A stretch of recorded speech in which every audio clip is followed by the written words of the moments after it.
Assalomu alaykum, hurmatli soliq to'lovchi. Biz sizga ushbu videorolik orqali qo'shilgan qiymat solig'i to'lovchisi sifatida soliq organlarida maxsus ro'yxatdan o'tish qo'llanmasini taqdim etamiz.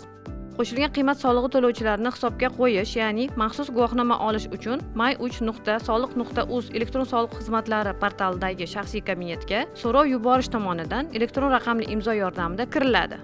So'ngra shaxsiy kabinetdagi yuridik shaxslarni qo'shilgan qiymat solig'i to'lovchilari sifatida ro'yxatga qo'yish bo'limiga o'ting. Ochilgan oynadan qo'shilgan qiymat solig'i to'lovchisi sifatida hisobga turish tugmasini bosib, yuridik shaxs yoki yakka tartibdagi tadbirkorning SIR yoki JSHR subyekt nomi, davlat ro'yxatidan o'tkazish sanasi va pochta manzili to'g'riligi tekshiriladi. Ro'yxatdan o'tish tartibidan majburiy yoki ixtiyoriy tartib tanlanadi.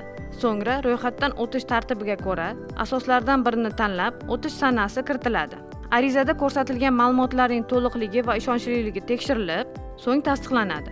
Ariza yakunida korxona rahbarining JSHR hamda ismi, familiyasi va otasining ismi, telefon raqami ko'rsatilishi shart.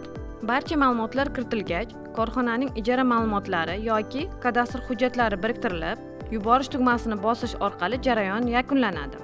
Vazirlar Mahkamasining 595-sonli qaroriga asosan aylanmadan soliq to'lashdan ixtiyoriy ravishda voz kechib, qo'shilgan qiymat solig'i to'lashga o'tish uchun berilgan arizalar kelib tushgan kundan e'tiboran 7 kun ichida ko'rib chiqiladi. Ko'rib chiqish natijasida qo'shilgan qiymat solig'i to'lovchisi sifatida ro'yxatdan o'tish yoki rad etish haqida qaror qabul qilinib, soliq to'lovchiga shaxsiy kabinet orqali yuboriladi. Majburiy tartibda qo'shilgan qiymat solig'i to'lovchilari deb e'tirof etilgan tadbirkorlik subyektlariga qo'shilgan qiymat solig'i to'lovchisi sifatida maxsus ro'yxatdan o'tganlik to'g'risidagi guvohnoma avtomatik ravishda rasmiylashtiriladi.